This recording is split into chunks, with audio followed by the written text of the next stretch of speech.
Okay, I'm standing in front of the Waller's Baptist Church, formerly known as the Lower Spottsylvania Church, and obviously it's named after Waller. And let me just read this to you because we've talked a lot about Waller, and so I'm going to try to stay focused as to just this church, a little bit about his ministry as well. This church was commissioned on December 2nd, 1769 as Lower Spottsylvania Baptist Church. This church is now called Waller's Baptist Church after its founder and first pastor, John Waller, as well as his nephew, Absalom Waller, who served as the second pastor of Waller's for over 30 years. There were 154 members when organized. With more than 240 years of continuous service, it is believed that Waller's has the longest continuous service of any Baptist church in the state of Virginia. Waller's has been called a mother church indeed, because it instituted 15 other churches. Waller aided in a total of 18 of those, 18 churches.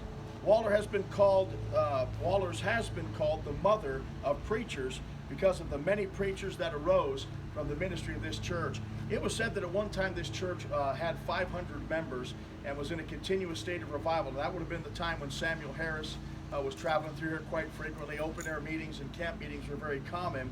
I wanted to just share one more instance with you concerning the persecution of Waller.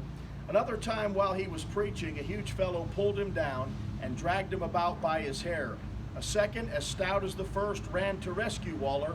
One took hold of one hand and the other hand, so that between friend and foe, poor Waller was about to lose both arms. The hurt remained with him for many weeks.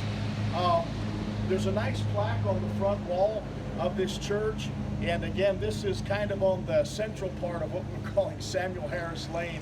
All the persecution from Lower Spottsylvania and Rapidan all the way through here to Upper Spottsylvania, on over here to Waller's Church, and then on over to Carmel, and all the way over to Tappahannock and all the churches in this region.